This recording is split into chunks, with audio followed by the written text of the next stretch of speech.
What's happening? Another Wildcast podcast coming your way on Apple and Spotify. I am Justin Spears, per usual, with my guy, Michael Lev, senior writer and columnist for the Arizona Daily Star. We'll be previewing the Arizona-Houston football game and talking about some other important topics that's been happening in the world of Juve athletics. We'll also have our Big 12 picks later on in the podcast for Big 12 Bonanza. And myself, Lev, will look at those games, and we'll also get a prediction from former sports editor Brett Farah. But man, Lev, lots going on in Tucson, Arizona this week. First of all, it's a shortened week, right, because of Veterans Day, and you have the Arizona Houston game on Friday at Arizona Stadium, which starts at 8:15 on FS1. And then while that's happening, you also have the Arizona men's basketball game against Wisconsin in Madison. And kudos to Arizona Stadium for letting the world know, hey, if you come early to the stadium, you can watch the game. So show up to Arizona Stadium. You can watch the first half on the big Jumbotron. So get to your seat early, which I think is a really cool thing for Arizona to do. How many people are going to show up to this Arizona football game? I'm curious to find out, Lev, because the Wildcats are on a 5-game losing skid. You got basketball, which is king in Tucson, playing against a pretty good opponent in Wisconsin on the road. And then you got high school football playoffs too, like right across the street at Tucson High. They're playing against Cienega. Right down the road, you got South Point Catholic. They're playing against Gilbert Williamsfield. And there's other games around town that night. And I didn't even mention PBR, bull riding at the Tucson Convention Center, all going down. It's going to be a jam-packed Friday night in Tucson, Arizona. Can I use the word cluster without the other part of that and without 100%. committing some sort of an FCC violation? Well, it's a podcast. You're good. Yeah, well, it's a cluster this week to be sure. I mean, I've been double dipping the last couple days, with some baseball news that broke. World Baseball Classic's going to have a qualifier here in town in March, which is very cool. Teams from Brazil, China, Colombia, and Germany are going to be a keynote, vying awesome for 2 spots in the World Baseball Classic. Today was a fall signing day across every sport, basically besides football. So I was over there at High Corbett talking to Chip Hale. Chip had some very interesting things to say about sort of what the future looks like with the House settlement, smaller rosters coming for baseball. He said the guys are signing 2 contracts now, neither one of which is a national letter of intent. One is a revenue sharing deal, and the other one is academic aid. So that's just a small example of how the world has changed. It's changing for football too, in a major way. We thought, Justin, that this transition to the Big 12 would be pretty smooth for Arizona. Preseason picked to finish 5th in the league, coming off a 10-3 year, able to keep most of the team together. Granted, new coaching staff, but man, it hasn't gone that way at all.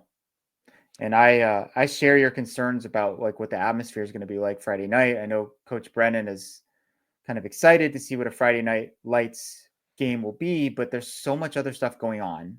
Number one, and number two, it's not a sexy matchup. I mean, you've got 3-6 Arizona against 4-5 Houston, which doesn't, which is like one of the, they have the worst offense in the league by almost every statistical measure. I mean, the way that they're winning is not like aesthetically pleasing brand of football. So yeah, I don't know. I don't know what that scene's going to be like, but I do know that regardless of that, it is a very important game for the Wildcats. No doubt. When in Arizona, they're coming off the bye week after getting absolutely slaughtered by UCF. They didn't look physical at all on both offense and defense, and ramping up the physicality, ramping up the toughness. That's something that Arizona football has been focusing on, according to Brent Brennan. I'm really curious though how this game is going to go for Arizona, because if we see another repeat of UCF, like how can you explain what's going on with the program. Because heck, that game against UCF, it looked like, I'm not going to say that the Wildcats quit, but man, there just doesn't really seem to be any sense of urgency outside of course, the leaders, right? I will give credit to Nofa Fida and Tetero McMillan. Those guys are always engaged no matter what the score is. But man, Arizona just hasn't really shown any fight. Their personnel, you could definitely tell they're lacking depth because of all these injuries, and now they're relying on other players to step up and carry the load. But against UCF, a team that was kind of in a similar boat, to lose by 44 points to them, if you followed up by losing to Houston in blowout fashion, again, I'm not going to say that Brent Brennan is going to be, fired, but man, you look at the start of his career and it's really not off to a promising start. Yeah, I don't want to get into that game. I don't want to be an alarmist. I don't want to live in the rumor mill. But I will say, if they get blown out by Houston at home, Desiree Reed-Francois, the new athletic director's got a decision to make. I don't think that's what's going to happen. In fact, I think it's maybe the least likely outcome between Arizona winning big, either side winning a close game, or Arizona getting blown out. I think it's the least likely of those four. But if that did happen, I don't know. I'd say, stand by this weekend, because you never know what can happen. I think we all probably overestimated Arizona's roster 1 through 85. I think 1 through 25 is very good, and that's been chipped away by a lot of the injuries to some really important players, and also just guys who are unavailable for non-injury reasons. Expectations were, of course, through the roof. I also think that if the offense had been better, average to above average even, they would have won the Texas Tech game. They would have won the West Virginia game. They'd be 5-4, and the heat wouldn't be so high on Brent Brennan as it is now. But that is the situation that they've gotten themselves into, and now they're in complete desperation mode, trying to make a bowl. They'd have to win out to do it, and they haven't shown us any indication that they're capable of doing that. Yeah. And like you said, Lev, they have 3 games left on the schedule, and they got to win out in order to make a bowl game.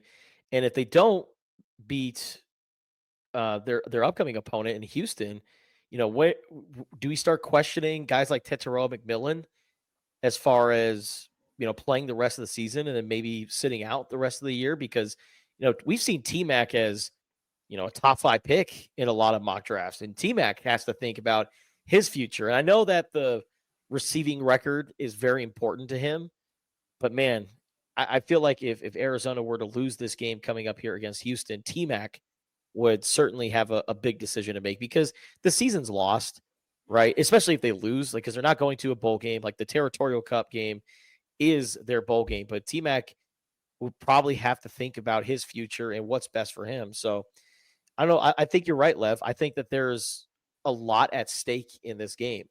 And I think if Arizona wins, hey, all bets are off. The Wildcats could go on the road and beat a TCU team that, has looked good this year, but has also struggled in some moments. And then, that Territorial Cup game, it doesn't matter what the records are. That game is always must-watch TV. So, yeah, I think this is it, Lev. I think that this is the game coming up here that's really going to define the season and how the rest of the year is going to go for Arizona. It's a kind of a crazy thing to say. It's a game that, before the season, you just sort of penciled it in as an easy win. Houston was not supposed to be very good, and it looked at the beginning of the season like they were by far the worst team in the league, not even close. They started 1-4, and they got shut out twice. Yeah. I was talking a little bit to Petros Papadakis, who's going to do color commentary for the game on FS1. He had their game earlier this season against Cincinnati, and they weren't even competitive in that game. I mean, it was 34-0. And he said they've improved a ton since then. You could make a case they're one of a handful of teams that, would be the most improved in the nation, since the season started. And they've done it by changing quarterbacks, which gave them a bit of a spark. They turned to Zion Chris, who is a transfer from Louisiana. He is a dual threat, very good runner.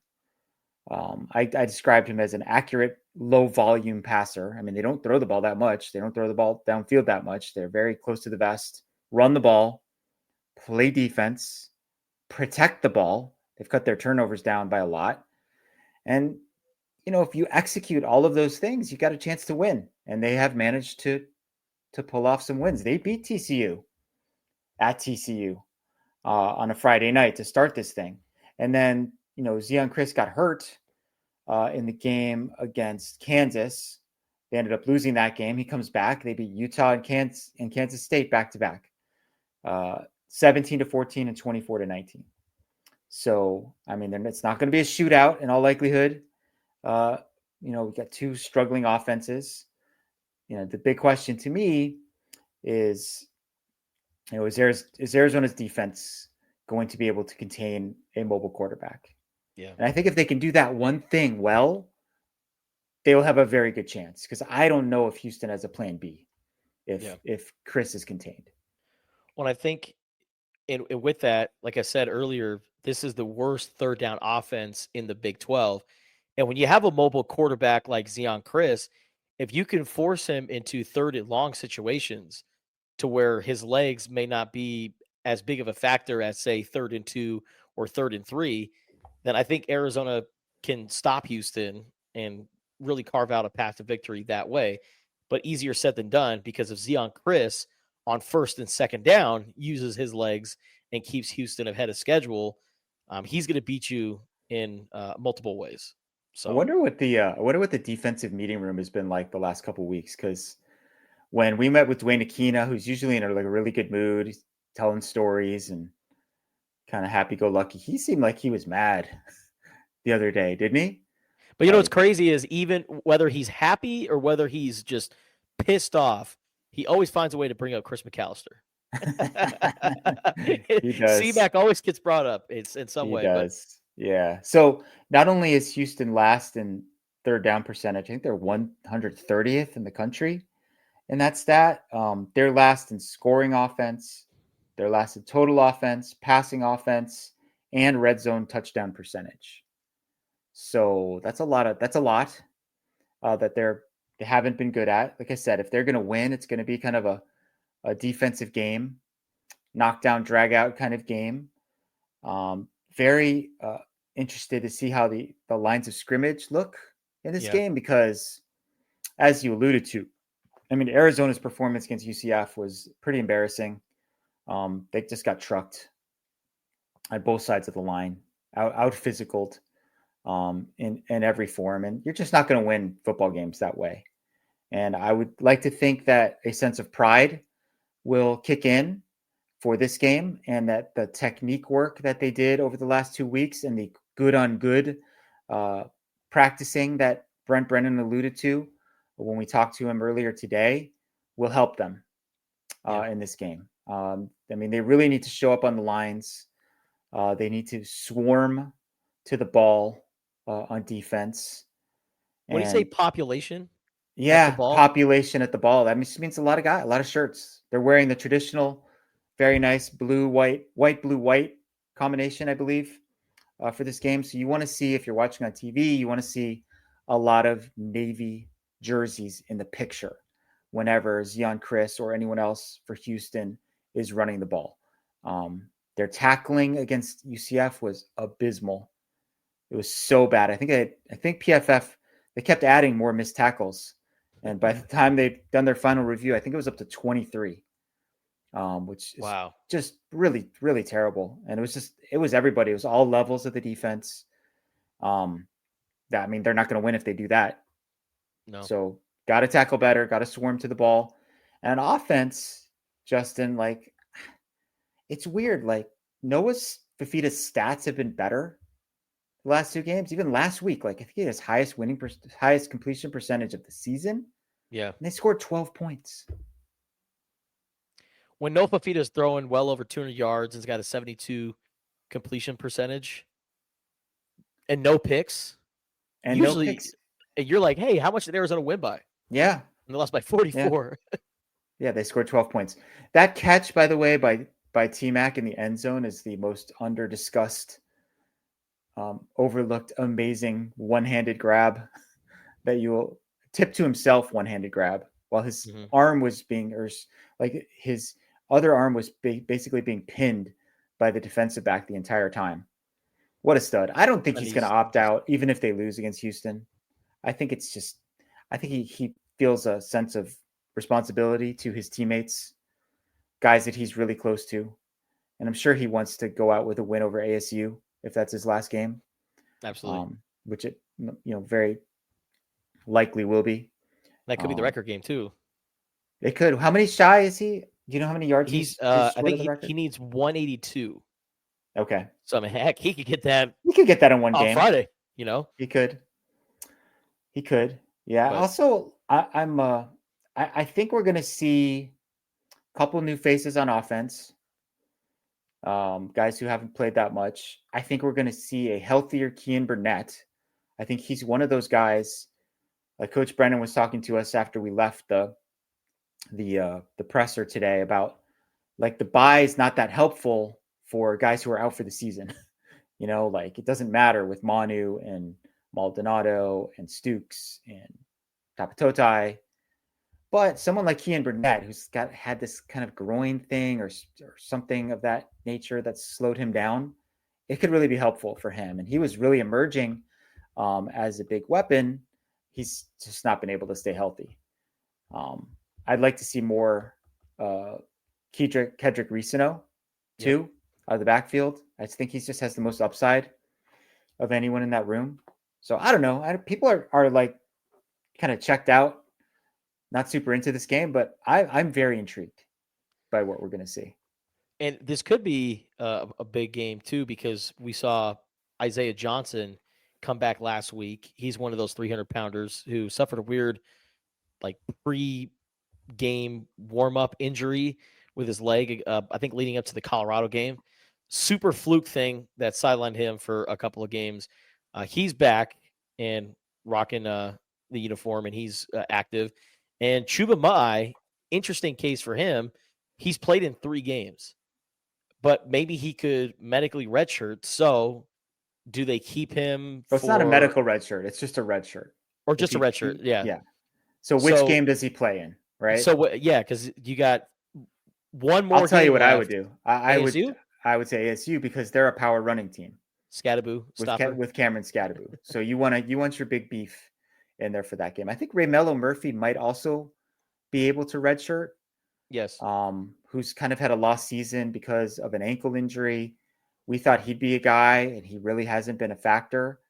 The eligibility, as I've joked, is infinite these days. So, there might be a surprising number of guys who come back who you weren't really thinking about coming back because of those circumstances. Which actually, really helps out Arizona's roster for next season. Like, I know it hurts the Wildcats short term because you'd want a Jacob Manu and a Traden Stukes and a Gunnar Maldonado available, but those guys preserve a whole nother year and they get to come back next year and be the leaders of that defense. So I know that's not what Arizona fans want to hear because this season had expectations and you have a generational talent like a Tetero McMillan on your team, but that's just kind of the way things are rolling right now. But can we talk about one more guy on offense? Yeah. How about Chris Hunter? I was just going to say, or in my field pass, because I wrote about Noah Fifita, he is an important player to watch in this head-to-head because he's played cleaner over the last couple of weeks, but he has really established another guy not named Tetero McMillan. That's been a very inconsistent part in Arizona's offense this year because, like you said, Lev, Kean Burnett, even though he's Arizona's second leading receiver, he's been dealing with an injury all throughout the year. Montana Lamonius Craig, in my opinion, with all due respect to him, has been a little pedestrian this year. Jeremiah Patterson, we've seen flashes of him, but another guy who's been kind of underwhelming. And I think this Chris Hunter guy has really emerged as that number 2 wide receiver. 102 yards against UCF. He was definitely a bright spot in what was a pretty nightmarish game. He's got size and speed, so there's a good foundation. And the coaches have raved about his work ethic. He's basically earned this playing time that he has received. So that is an encouraging development. Then we'll a few weeks from now, we're probably going to shift into the mode of, can they keep these guys? Are they going to stay? Who's going to the portal? Who's not? I think the football organization feels pretty good about the financial backing that they're going to have to keep their top shelf guys. You never know.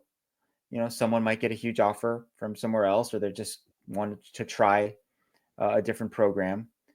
But, the only, for sure departures, anyone who's a senior, T-Mac obviously is going to go in the draft. Jonas Sava Anaya probably will go. Takario Davis, I'm not sure on that one. He's been a little dinged up this year. He's been a little up and down. That'll be an interesting one. He, of course, was in the portal for a while in the spring and decided to come back. To me, like, if the coaching staff is intact, at least in the secondary, like, there's no one better you could play for than Dwayne Akina. Yep. If you want to become a future star in the NFL. Okay.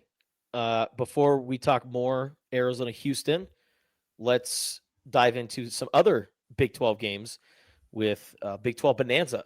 Like Lev said earlier in the show, I believe, I didn't do so bad last week. That was pre-show, Justin. Oh, that was pre-show. So we were off air. Yeah, so I'm not doing too bad over the last couple weeks. You're not. Okay. So Justin last week, 5-1 straight up, 4-2 against the spread. How about that? Brett and I were both 3-3 straight up, but I was 4-2 against the spread, like you. Brett, he was 1-5 against the spread. He's out there in Pittsburgh. He's a little bit detached from Big 12 country. He needs a bounce back week, because when you look at the season long standings, I'm in first place against the spread, 40, 35-1. Justin is now in second place at 38, 37-1. Brett is in third place at 36, 39-1. Plenty of time left that can completely flip around, but I am glad to be over 500 and in the lead at the moment. Straight up, Brett is 45-31. I am 44-32. Justin is 43-33. Sneak it up. So yes, Justin he's climbing. Watch out for that guy. Okay. So obviously we're going to skip Arizona and Houston for now. That is the Friday night game. We'll double back to that one. We will start with the big noon game, which is a 10 a.m. kickoff in Boulder, Colorado, featuring the number 17 ranked Colorado Buffaloes and their rival, the Utah Utes. This game is on Fox. It is at 10 a.m. When I sent you guys the picks, Utah was getting 12.5 points. It jumped from the previous night up from 10. You might be able to get it at around 11 or 11.5, but we have it at 12.5. I don't know if you watched the BYU Utah game Saturday night, Justin, but that was an absolute heartbreaker for the Utes. They've lost 5 games in a row. It's their longest losing streak since 2013. They have dominated this matchup. They've won 9 of the last 10, but this is not the same Utah team. They might end up out rushing Colorado, which has been the case most of the time that they've met. But I don't know if it matters, because Colorado is a better team right now. They've got a ton of momentum. They have a legitimate chance to make the college football playoff. So I don't think they're going to blow this. I said to myself when I was just loading up the spreadsheet Tuesday night, that if the spread went over 10, that I was going to take Utah, and it did. So I am going to take the Utes. Just feels like too many points to me. I'll take Colorado to win, and it wouldn't surprise me at all if Colorado ended up covering, because Utah might be really deflated after what happened in the Holy War. Earlier in the week, when I wrote about Arizona's rushing attack and how bad it's been over the last couple of weeks, I looked at the bottom of the college football rankings. Colorado has like the third worst rushing offense in college football, but it doesn't matter because you got the number 1 overall pick and Shedeur Sanders at quarterback and a playmaker in Travis Hunter and all these other weapons. Like, you don't need to run the ball when you have that offense. Yeah, they also, I mean, they get sacked. Shedeur holds the ball a lot, so he gets sacked a lot, and that factors into the net rushing totals. But I know it's interesting to see that, right? They're like it's 76 yards a game or something. It doesn't even matter. They also have the best player in college football and maybe the best quarterback in college football. So what are you thinking? I'm going with the Buffs to win and cover. They're playing way too good right now. They have all the momentum, and kind of like a thing that hasn't really been discussed, because when you think of Colorado, of course, you think of Prime, you think of Shedeur, you think of Travis Hunter. I got to give a big tip of the cap to that defensive front of Colorado. Like, they are getting to the quarterback. They're playing nasty. I don't know if it's because Warren Sapp is a really good defensive line coach, or he just got lucky inheriting some defensive linemen, like some straight up dogs coming out of the portal. Like, BJ Green was a really good acquisition for the Buffaloes. So again, I don't know if it's Warren Sapp being a great coach or if it's just a collection of guys that they were able to get in the portal. But regardless, they got a nasty defensive front, and man, they have a really high powered offense. So I like the Buffs to win and cover. They lead the league in sacks. Nasty. Yeah. Utah, by the way, they're still first in the league in scoring defense, first in total defense, and first in third down defense. So part of that is because Iowa State has really fallen off. They were kind of leading the pack in a lot of those categories, but it's sort of stunning to think about, Utah still being that good on that side of the ball and they can't win a game. Yeah. Like, they cannot win a game. Brett is with me on this one. He's taking Colorado, but he's taking Utah to cover. All right. 2:00 window. This is Baylor at West Virginia. This game is on ESPN2. Baylor's favored in this game on the road by 2.5 points. Baylor's won 3 in a row. That could be a reason. West Virginia's won 2 in a row, but last week's game against Cincinnati was kind of fluky. They got outgained by the Bearcats 436-248. Cincinnati had more than twice as many first downs, 24-2. West Virginia was +2 in turnovers, and I think they had a scoop and score as well in that game. So that can turn the tide in a situation like that. Third down defense, Baylor second in the league, West Virginia last. Seems like something that Baylor conceivably could capitalize on. I was very much leaning toward taking the points and taking West Virginia, but there's just so many stats that scream Baylor. And there's a reason that Vegas does what it does, right? They look at all of these numbers and they look at things like, West Virginia allowing 6.1 yards per play on defense, for example, or being 13th in scoring defense. That kind of thing. So I'm taking Baylor. I don't love it. I don't love taking the road favorite in this situation, but I think they just might be better. Yeah. And like I said, West Virginia won last week, but they got outplayed for most of that game against Cincinnati. Yeah. And winner of this game will officially clinch a bowl berth. Both teams are sitting at 5-4 on the season. So pretty big for both teams, but I'm going to go with the home squad. I'm going to go with the West Virginia Mountaineers. I know that Baylor's won 3 in a row, but this game's in Morgantown. I feel like at home, I think Baylor eventually will get to a bowl game. They will get that game and become bowl eligible, but not this week. I'm going with West Virginia. Brett's also taking Baylor in this one. All right, at 5:00, we've got ASU KSU. This game's on ESPN. It's in Manhattan.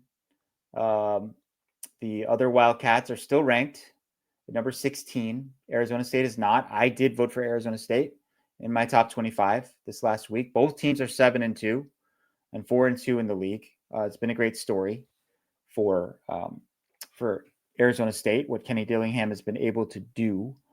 Like, one of the differences maybe when you look at their resumes, Kansas State's got the 42nd ranked strength of schedule according to ESPN, whereas Arizona State is 87th. Is it a little fluky that they're 7-2? Have they been beating up on bad teams? Have they been skating by? Maybe. Against UCF, they got outgained 406 to 260. And they got out first down 26 to 18. They had a sequence at the end of the first half with a turnover deep in UCF territory that became a touchdown. They really flipped that game around. Kansas State is coming off a pretty embarrassing loss against Houston. Then they had a bye. But in that game, Justin, they outgained Houston 327 to 232. They had 21 first downs to 10. It was raining. It was miserable. That could have been a factor. Not a KSU type of performance by any stretch. ASU has a good defense. Yeah, they do. Looks like they're going to get Cam Scadaboo back. But I feel like there is just a little bit of maybe they're not as good as their record shows. They have been beating up on bad teams. They've had a couple great escapes to win. So I am going to lay 9 points in this game and take Kansas State to win and cover at home. I'm going to go with Kansas State to win, but I like ASU to cover just because ASU's defense, one of the top run-stopping units in the Big 12. That's one thing they do well is they stop the run, and that's one thing that Kansas State does well, right? With their great running backs and Giddens and Edwards, and of course Avery Johnson is a mobile quarterback.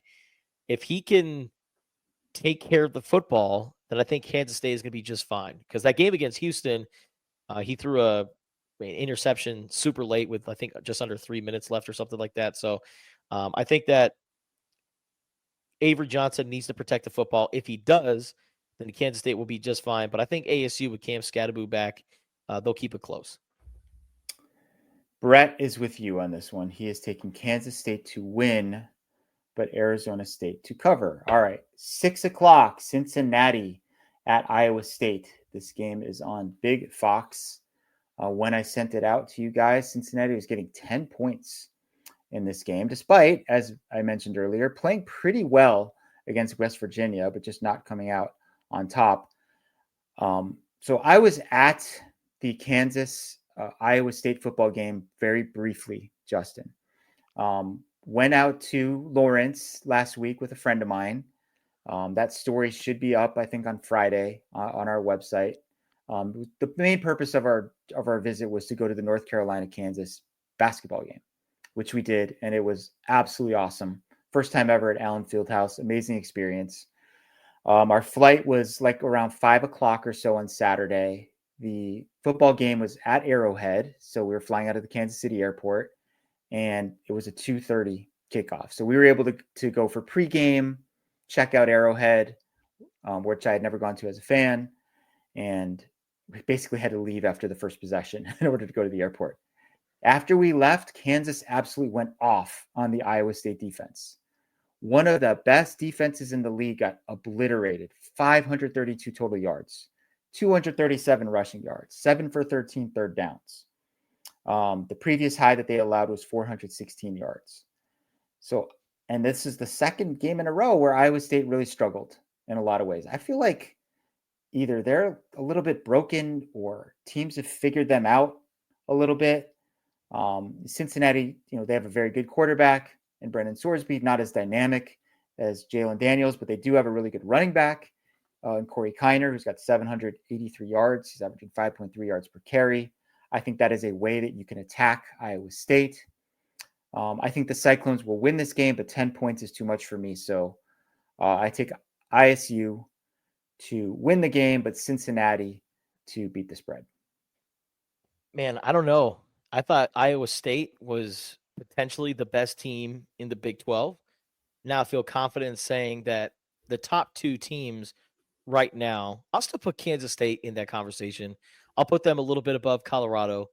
Of course, BYU, number one. But Iowa State, man, they were really the team that I thought was going to make a lot of noise in the Big 12. And they did to start. But, man, the last couple of weeks, it has really been the struggle bus for Matt Campbell and his team. I think, honestly, Cincinnati is going to run the hell out of the football against Iowa State. And I think Cincinnati is going to figure out a way to pull this off.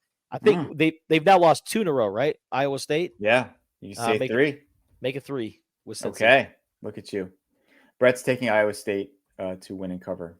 But you're kind of going against the flow this week a little bit, Justin. I'm trying to, man. So this is a way that you can either fall out of the race or you can jump to the front, depending on how things go. So a sneaky good game for the nightcap on Saturday. Kansas at BYU. This is an 8:15 p.m. kickoff. The game's on ESPN. It's only a 3-point spread. That's all Kansas is getting. Why is that? Because Kansas is on a roll. They had a 5-game losing streak earlier this season. Maybe actually it might have been a 6-game losing. No, it was a 5-game losing streak. Yeah. They've won 2 of their last 3. The only loss was that 29-27 game against Kansas State that ended on a last-second field goal. There's 6 losses. 5 of them were by 6 or fewer points. So they were right there every single game and just couldn't figure out a way to close the deal. One of the things they've done better lately is not turn the ball over. Jalen Daniels, his last 4 games, has an 8-1 touchdown to interception ratio. Before that, it was 5-8. If you look at yards per play, Kansas actually has higher yards per play than BYU, 6.5 to 6.1. BYU has a better defense than Kansas has had, but you're looking at the second-ranked rushing offense in the league. You're looking at the best third down offense in the league in Kansas. So I think there's some real upset potential here. I think that BYU, similar to Utah, is going to have kind of a letdown effect. I'm taking Kansas to win straight up in this one and do to BYU what Georgia Tech did to Miami last week, knock them from the ranks of the unbeaten.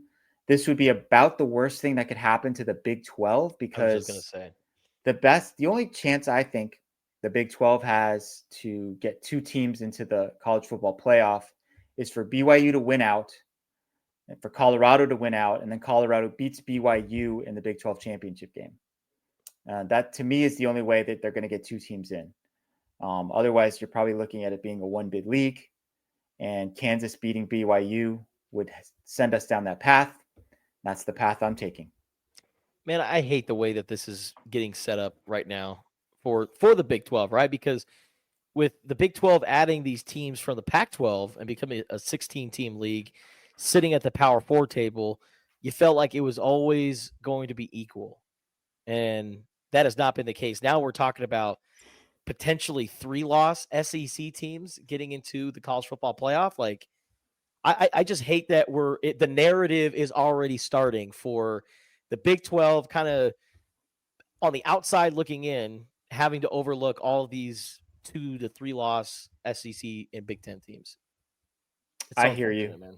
I hear you. Did you know that there's a mathematical possibility of an 8-way tie in the SEC? Oh my gosh. That 8 teams could finish 6-2. Like, I'm rooting so hard for that. I want it to be as messy and as many people to be angry as possible, because it's utterly like these giant conferences. It's like there's so much bloat. It's ridiculous. Not having any divisions, and then the SEC still playing 8 conference games. Yeah. When there's 16 teams in the league, like, what are we doing here? Sorry, you can't play Chattanooga in the middle of the season anymore. You got to play your conference opponents. Yeah, I mean, I think that's going to change. There's just never any uniformity in college football. But anyway, so who you got in this game, Justin? Yeah. I digress because I already see the narrative pushing for the SEC and the Big 10. And it's like, man, these teams for the Pac-12 went to the Big 12 because they want to have a fair shot in the college football playoff, and yet it feels like they're kind of getting screwed again. But, man, I think this game, BYU at home, that's tough, man. That's a really tough place to play. So I'm going with the Cougars to win and win convincingly at home. But, yeah, I agree with you, Lev. I think the best case scenario for the Big 12 at this moment, BYU goes all the way undefeated to the Big 12 championship game, and Colorado can figure out a way to beat them. And, I think the CFP committee, I know Colorado, on paper may not be the sexiest team, but then you also have to think Deion Sanders, Travis Hunter, a Heisman winner, most likely. and Shedeur Sanders, the number 1 overall pick. Like, in terms of ratings, Colorado is certainly going to bring it. Look, they're not supposed to factor that in to their decisions, right? But you're talking about two really popular teams. BYU has been popular for a long time nationally. I mean, they had their own ESPN deal before they joined the Big 12. In Colorado, there's a reason that Big Noon Kickoff is in Boulder. There's a reason that ESPN always tries to put them in that late night window, because they're a compelling team to watch, right? All right. So our last game is our game, Houston and Arizona. So Arizona's favored by 1 in this game. The over-under is 45.5, which is tied for the lowest this week in the league with the Utah and Colorado game. That feels low for Utah, Colorado to me. They're banking on Utah and kind of keeping the score down in that one. I was also interested to see that Arizona State, Kansas State's only 50.5, but I guess two pretty good defenses going at it in that one. That'll be a really physical game. But our game at Arizona Stadium is at 8:15 p.m. kickoff, which also I think is not going to help with attendance. This game is on FS1. Basically a pick 'em, only a 1-point spread. I like Arizona in this game for a few reasons. One, I think Houston is obviously improved, but one-dimensional on offense. Arizona played well coming out of its bye last time. And Noah Fafita is playing better than he was earlier in the season. So those three factors to me add up, plus just the desperation that this team hopefully is feeling. You're talking about the sense of urgency. I mean, if they don't have a sense of urgency in this situation that they're in Friday night, then that's a really bad sign to me. So I'm going to take the Wildcats in this one. It might very well be an ugly kind of game, like a 20-17 game. But it doesn't matter, right? As long as you come out on top. Are you going 20-17? That is not official. Is that what you put in your field pass this week? Yeah, hilarious. That's the score I put in field pass, with Tyler Loop making a game-winning field goal. He barely gets to kick field goals anymore. I know, but I weird. think I think he has one field goal attempt in those last 3 games. I think with the game tied, Arizona versus Houston, no Fafita, T-Mac, they're gonna recreate their magic like they always do, have a couple of big moments. And they're going to set up Arizona just inside the 35-yard line and get Tyler Loop in for a super long field goal. And Arizona feels good about themselves going into this big road game against TCU. That would be very cool if that happened. Haven't had a lot of game-winning kicks in my time on the beat. You had one last year at Colorado, which was nice. It wasn't at home. I certainly hope if that happens that the fans don't rush the field. It can't be rushing the field for a Friday night win over Houston. But it would be great for the team if that happened. You know, like, people ask us a lot, Justin, like, do you root for them? You know, like, and my answer is no, but I always say, like, but I want the kids to do well, because you get to know them. You know, you kind of learn their journey, their experience. And it sucks when everyone's losing all the time. Yeah. You know, like, it was miserable when Arizona was on a 20-game losing streak. So it's not really rooting for the team, but it's just, it's best for everybody if to get some wins in there. Just us in the media, the vibe around the city, when we talk to the players, when we talk to the coaches. So yeah, that would be very cool to see that happen out there at Arizona Stadium. I'll say this: if we're talking to Noah Fafita on Friday night, that means it's not a good thing. And I say that because Noah Fafita only talks after losses, and that's his decision. That's not the team's. That is on him, because he feels like when the team does well, when the team wins, he wants his teammates and the other guys to get the shine. And when it comes down to accountability, taking blame for the losses, he's like, hey, I'll be the guy that falls on the sword, which I think says a lot about his maturity. So if we're talking to Noah on Friday, Lev, Bad news for Arizona. Brett is also taking Arizona in this one, so it is a clean sweep. Oh, man. For the Wildcats, that is the only game this week where we have a consensus. Otherwise, we're kind of all over the map. So, yeah, we'll see. Like, I don't know, man. If you can't beat Houston at home, then it is truly a lost season. If they can beat Houston, at least there's a glimmer of hope, right? That they could go on a little bit of a run here. I mean, Brent Brennan teams of the past have done this sort of thing. I don't know if they've been as banged up as Arizona is, but you can only use that as an excuse for so long. Like, this is the team you have. Try to make the best of what you have.